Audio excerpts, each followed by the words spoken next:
Hi everyone, let's discuss a clinical diagnosis important for the upcoming exams. A 70-year-old male presents with slow onset of cognitive impairment, visual hallucinations, rigidity and bradykinesia. He also has REM sleep behavior disorder, syncope and Capgras syndrome. This condition is also associated with severe neuroleptic, that is antipsychotic sensitivity, and the brain has Lewy bodies. So he is diagnosed with dementia of Lewy body. A close differential diagnosis of this condition is dementia in Parkinson's disease. Now the question is how to differentiate between these two conditions.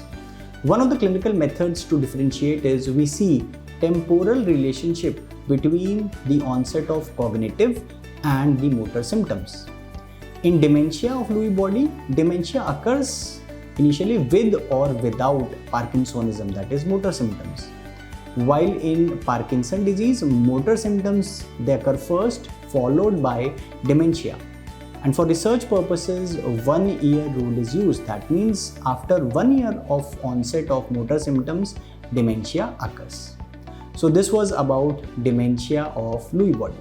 Hope you enjoyed this video. Thank you very much. May God bless you all.